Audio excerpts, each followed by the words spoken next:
अस्सलाम वालेकुम व्यूअर्स, उम्मीद है आप खैरियत से होंगे। व्यूअर्स, किसी ने सवाल किया कि लाइफ में आमतौर पे दो तरह की सिचुएशन आती है। एक सिचुएशन वो जो आपको इमोशनल रास्ता दिखाती है और एक सिचुएशन वो जो आपको प्रैक्टिकल रास्ता दिखाती है। तो फिर कौन सा रास्ता इख्तियार करना चाहिए? तो जवाब ये है कि इमोशनल और प्रैक्टिकल में कभी भी तज़ाद नहीं होता, ये दोनों साथ साथ चलते हैं, लेकिन तनासुब का डिफरेंस होता है। जब इमोशंस आपके दिमाग पे हावी हो तो कोई भी फैसला नहीं करना चाहिए, स्पेशली बड़ा फैसला।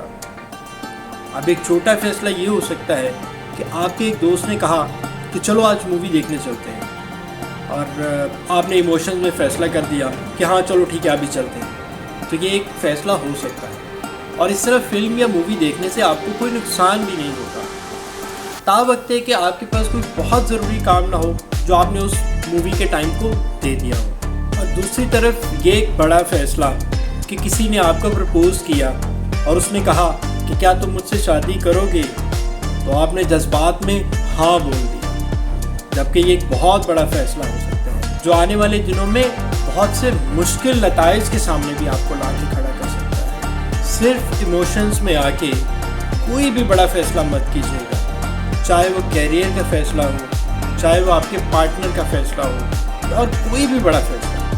और व्यूअर्स, हम लोग इमोशंस को बिल्कुल अपनी ज़िंदगी से खारिज करके भी ज़िंदगी नहीं गुजार सकते, क्योंकि इमोशंस का हमारी ज़िंदगी में बहुत बड़ा किरदार है। और अगर हम बग़ैर इमोशंस के अपनी ज़िंदगी गुजारें तो उसकी मिसाल बिल्कुल ऐसी ही होगी कि हम कोई रोबोट हैं या हम कोई पत्थर हैं, या हम इतने प्रैक्टिकल हो गए हैं कि हम दिन रात बस काम करते चले जाते हैं और उस काम के साथ हमारे जज्बात का कोई ताल्लुक़ नहीं। तो वो सब काम करने के बाद ये इस तरह की सक्सेस हासिल कर लेना, ये कोई सक्सेस नहीं। सक्सेस वो है जिसके अंदर आपकी इमोशंस का प्रपोर्शन भी मौजूद हो। आपने हमेशा इमोशंस और प्रैक्टिकल को बैलेंस रखना है, और अगर आप इम्बैलेंस के साथ चलेंगे और आप उसके तनासुब के अंदर कमी या ज़्यादती लाएंगे तो आपकी ज़िंदगी में मुश्किलात का सामना करना पड़ सकता है। इसकी मिसाल यूँ है कि आप बहुत ज़्यादा इमोशनल हैं और आपकी इमोशन की इंटेंसिटी बहुत ज़्यादा है, और इस सूरत हाल में कोई आप पे बड़ा फ़ैसला इम्पोज करने की कोशिश करे तो आप उस फैसले को कुछ वक्त के लिए होल्ड कर लीजिएगा, और आप ज़रूर फ़ैसला लेने वाले बंदे से कुछ वक्त मांगिएगा, कम अज़ कम 24 घंटे का वक्त इसलिए कि आप उस वक्त के दौरान बहुत आसानी से ये फोरकास्ट कर सकते हैं कि ये फ़ैसला आपके लिए कितना फ़ायदेमंद होगा और कितना नुकसानदेह होगा, और इसी फैसला के दौरान आप प्रैक्टिकल और इमोशंस का बैलेंस भी क्रिएट कर सकते हैं। और वक्त आप इसलिए लें कि आप उस मोमेंट से अपने आप को कुछ देर के लिए बाहर निकालें, और आप उस वक्त में सोचें कि आपके इमोशंस और प्रैक्टिकल दोनों की मदद से आप वो फ़ैसला किस तरह अच्छा बना सकते हैं। इमोशंस और प्रैक्टिकल दोनों उस फैसले में शामिल होने चाहिए। अगर आप कम्प्लीटली इमोशंस के फ़ैसले पे चले गए तो शायद वो फ़ैसला अच्छा नहीं होगा। अगर आप कम्प्लीटली प्रैक्टिकल में चले गए तो फिर भी वो फ़ैसला बिल्कुल अच्छा नहीं होगा। चले मैं आपके साथ एक एग्जाम्पल शेयर करता हूँ। ये मिसाल है एक लड़की और लड़के की जो अपना कैरियर प्लान कर रहे थे, यानी जो अपने कैरियर की तैयारी कर रहे थे, और वो दोनों आपस में अफेयर्स में थे। अब लड़की कामयाब हो जाती है और लड़का नाकाम ठहरता है। अब लड़की पे चूँकि सोसाइटी का बहुत सा प्रेशर होता है, वो एक डिफरेंस आ गया ना, तो उस डिफरेंस की वजह से सोसाइटी का बहुत सा प्रेशर था, और उस प्रेशर के अंदर आके लड़की ने ये प्रैक्टिकल फ़ैसला कर लिया कि वो किसी अमीर लड़के से शादी करेगी, और उसने वही किया कि वो एक अमीर लड़के से शादी कर लेती है। अब वो अमीर लड़के से शादी तो कर लेती है, लेकिन वो इमोशनली किसी और के साथ अटैच थी।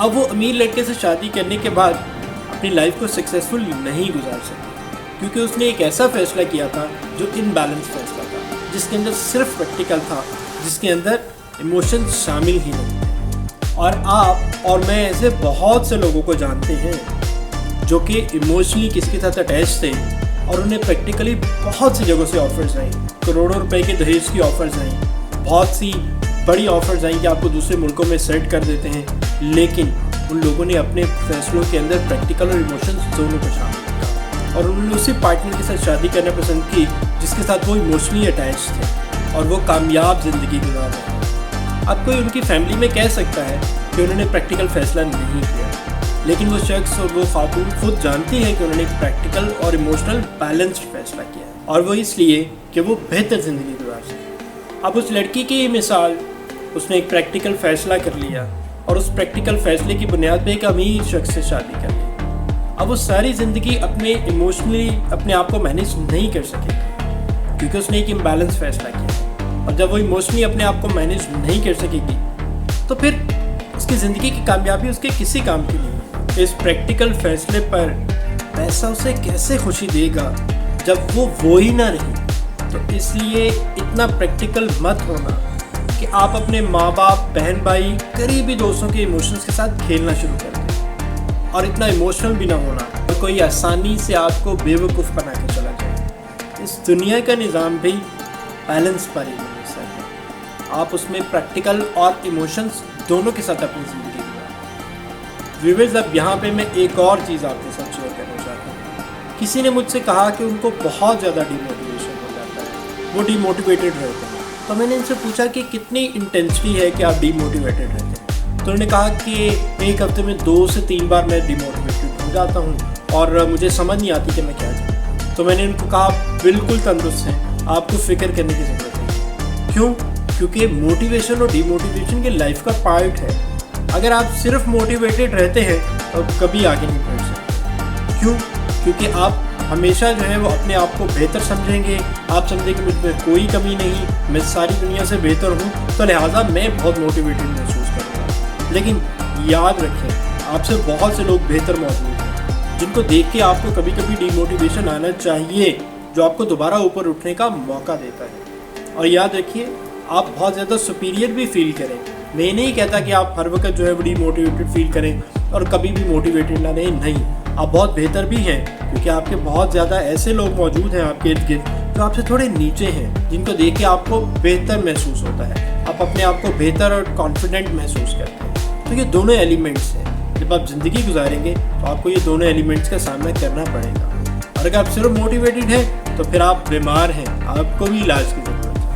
अब एक छोटी सी मिसाल के साथ इसको समझते हैं। मान लें कि आपके एग्ज़ाम में बहुत अच्छे नंबर आए और आप कामयाब ठहरे हैं, तो आपकी इस कामयाबी ने बहुत से दूसरे लोगों को डीमोटिवेट किया है। और अगर मान लें कि आप किसी जगह पे आपके नंबर कम आए हैं और आप अच्छे से परफॉर्म नहीं कर सके, तो फिर आपकी वजह से, आपकी इस नाकामी की वजह से बहुत से लोग जो कामयाब हुए वो अपने आप को मोटिवेटेड महसूस कर रहे होंगे। यानी जिस दिन आप मोटिवेटेड हैं उस दिन आप वजह बन गए बहुत से लोगों के डीमोटिवेशन की। तो लिहाजा लगातार मोटिवेटेड रहना भी मेंटल इलनेस की निशानी है, और ज़्यादातर डीमोटिवेटेड रहना डिप्रेशन की अलामत है। तो डीमोटिवेशन की बहुत हाइप हो तो उसको कंसिडर ज़रूर कीजिए, और थोड़ी बहुत डीमोटिवेशन हो तो एंजॉय कीजिए उसको। अब डीमोटिवेशन की अगर बहुत हाइप है तो उसको कंसिडर करने के लिए आप क्या कर सकते हैं। मिसाल के तौर पे आप कब्रिस्तान जा सकते हैं, और आप कब्रिस्तान में जाके ये देखिए कि आप किस तरह बिल्कुल फ्रीली चल फिर सकते हैं, आप सांस ले सकते हैं, आपके पास रिसोर्सेज हैं, आप किसी से बात कर सकते हैं, आप बहुत कुछ ऐसा कर सकते हैं जो बेचारे जो अल्लाह के पास चले गए, जो ले डाउन है, वो ये सब नहीं कर सकते। तो आपको खुद ब खुद एक मोटिवेशन मिलेगी, और आपको डेफिनेटली वहाँ पे एक एहसास होगा कि आप एक ज़िंदा इंसान हैं और आपको डीमोटिवेटेड नहीं बल्कि मोटिवेटेड रहने की, और आप अपने बहुत से इर्द गिर्द मौजूद रिसोर्सेज को यूज़ कर सकते हैं, इंजॉय कर सकते हैं, जो कि ये लोग जो पढ़े हुए हैं ये नहीं कर सकते। या फिर आप किसी ट्रॉमा सेंटर में जाके बैठ जाएं और कुछ वक्त वहाँ पे गुजारें, आपको खुद ही अंदाज़ा हो जाएगा कि आप कितने रिसोर्सफुल हैं, आपको मोटिवेट होने की ज़रूरत है या डीमोटिवेट होने की ज़रूरत है। अब मुख्तलिफ साइकोलॉजिस्ट जो हैं वो कॉग्निटिव लेवल पे रिसर्च करते हैं, और एक कॉग्निटिव लेवल पे रिसर्च में पढ़ रहा था, उसमें जो साइकोलॉजिस्ट थे उन्होंने ये लिखा था कि इंसान हमेशा उन चीज़ों की तरफ भागता है जो उसके पास मौजूद नहीं होती, और हमेशा उनके बारे में सोचता है, जबकि वो कभी उन चीज़ों के बारे में नहीं सोचता, तो बहुत कम सोचता है जो उसके पास मौजूद होती है।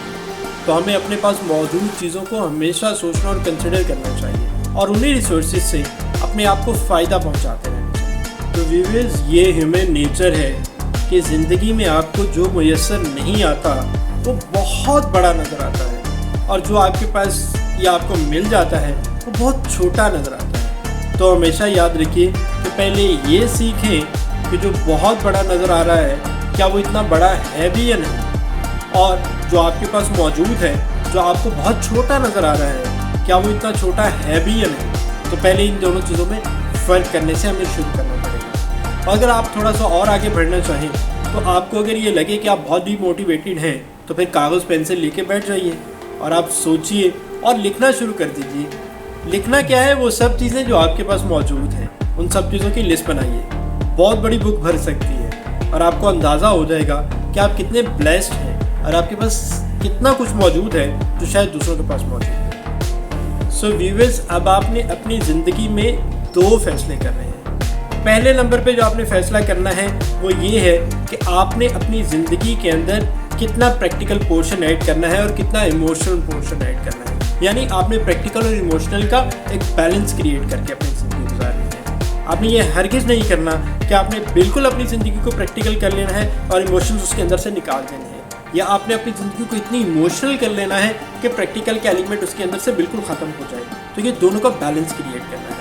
इम्बैलेंस की सूरत में आपकी ज़िंदगी पे बुरा असर पड़ सकता है व्यूअर्स। और दूसरे नंबर पे आपने ये फैसला करना है कि आपने बहुत ज़्यादा मोटिवेटेड रहना है या बहुत डीमोटिवेटेड रहना है। चूँकि ज़िंदगी के अंदर आपको मोटिवेशन और डीमोटिवेशन दोनों की बहुत ज़्यादा ज़रूरत है। अगर आप सिर्फ अपनी ज़िंदगी को मोटिवेशन और ये कहें कि मैं बहुत मोटिवेटेड हूँ और मैं बहुत सुपीरियर हूँ और मुझसे बड़ा और मुझसे आगे कोई नहीं है, तो ये भी मेंटल इलनेस है। अगर आप हमेशा इस चीज़ के ऊपर लगे रहें और डीमोटिवेटेड रहें और आप कहें कि मैं बहुत ज़्यादा, मेरे पास कुछ नहीं है, मैं बड़ा मेरे पास ज़िंदगी में कोई चीज़ हासिल नहीं हुई, तो ये डिप्रेशन है। तो आपने दोनों चीज़ों को बैलेंस करके चलना है, क्योंकि अगर तो आप जिंदा हैं तो आपके अंदर डीमोटिवेशन और मोटिवेशन दोनों एलिमेंट शामिल हैं। और एक बहुत अहम चीज़ कि जब आप डीमोटिवेटेड हों तो आप ये सोचें कि आप बहुत से लोगों के लिए मोटिवेशन का सबब हैं।